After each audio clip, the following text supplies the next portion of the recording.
C'est pas toujours simple de nourrir sa foi avec le rythme fou du quotidien.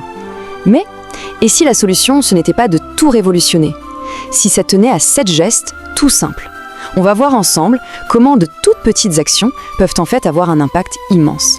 Cette impression que la vie, le quotidien, nous empêche de nous connecter vraiment à notre foi, eh bien, c'est un sentiment que beaucoup de gens partagent. C'est un vrai défi dans notre monde qui va à 100 à l'heure. Mais la bonne nouvelle, c'est que ce n'est pas une fatalité. On connaît tous ce tourbillon, n'est-ce pas? Se lever, travailler, rentrer, dormir, et hop, on recommence. C'est tellement facile de se laisser happer. Et dans cette routine, presque mécanique, la spiritualité, c'est souvent la première chose qui passe à la trappe. On finit par avoir cette sensation un peu étrange d'être en pilote automatique. Alors voilà, la foi est mise à rude épreuve par ce rythme de fou. La question c'est, qu'est-ce qu'on fait? Eh bien la solution est peut-être beaucoup plus simple qu'on ne l'imagine. Et si justement, il existait des gestes tout bêtes, tout petits, pour faire une vraie, grande différence? Des actions simples, accessibles à tous, pour solidifier sa foi jour après jour. C'est vraiment ça l'idée.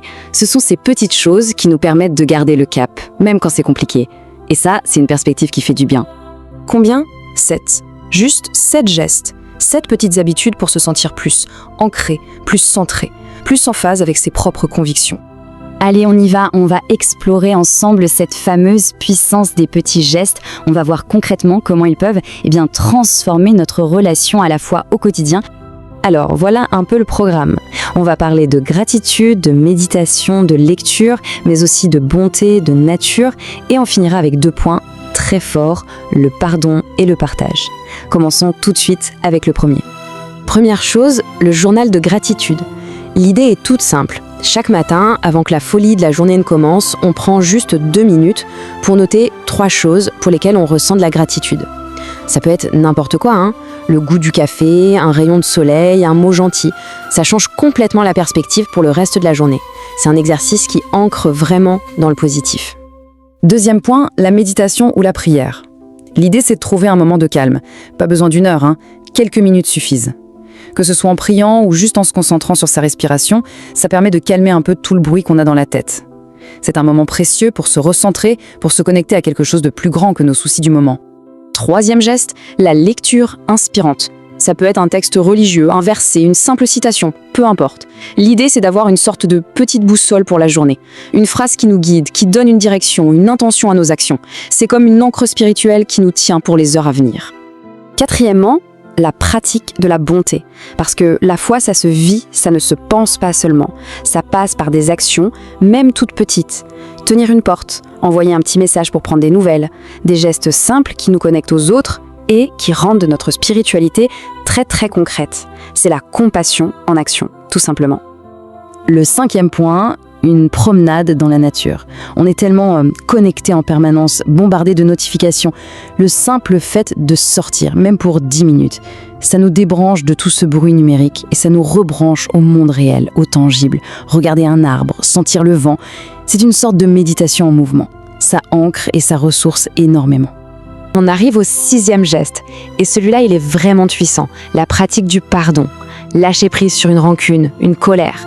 On pense souvent que c'est un cadeau qu'on fait à l'autre, mais en réalité, le plus grand cadeau, on se le fait à soi-même. C'est un acte qui libère, qui allège le cœur, et qui nous reconnecte directement à nos valeurs les plus profondes. Et enfin, le 7e et dernier geste, le partage de sa foi. Attention, ici, il ne s'agit pas du tout de prêcher ou de convaincre qui que ce soit. Non, il s'agit d'échanger, tout simplement. De pouvoir parler de ses convictions, de ses doutes aussi, avec un ami, un proche. Ça renforce les liens, bien sûr, mais ça aide aussi à mettre de l'ordre dans ses propres idées. Et surtout, ça nous fait sentir moins seuls sur notre chemin. Bon, tout ça, c'est bien beau en théorie, mais concrètement, quel est l'impact de ces petites habitudes? Pour bien comprendre, rien de tel qu'une histoire vraie, un exemple concret. C'est l'histoire d'une amie qui, il y a quelque temps, traversait une période vraiment compliquée. Elle se sentait complètement perdue, déconnectée de tout et surtout déconnectée de sa foi. Elle disait elle-même qu'elle avait l'impression de n'être plus que l'ombre d'elle-même. C'était très fort. Et puis, tout doucement, elle a décidé d'essayer d'intégrer quelques-uns de ces petits gestes dans sa routine. Elle a commencé tout simplement par le journal de gratitude, rien de plus. Et petit à petit, le changement s'est opéré. Elle a commencé à se sentir, pour reprendre ses mots, plus ancrée, plus centrée et plus connectée. Et je crois que le plus important dans son histoire, c'est la prise de conscience qu'elle a eue. Elle a réalisé que la foi, ce n'est pas juste un truc pour le dimanche ou pour les grandes occasions. Non, ça se pratique, ça se nourrit tous les jours. C'est la constance de ces toutes petites actions qui fait toute la différence. Alors, après avoir vu ces 7 gestes et cette histoire inspirante, une question se pose, forcément, par où commencer concrètement ? Allez, pour se remettre tout ça en tête, un petit résumé. On a le journal de gratitude, le moment de calme avec la prière ou la méditation, la lecture inspirante, la pratique de la bonté, la balade dans la nature, le pouvoir du pardon et enfin, le partage.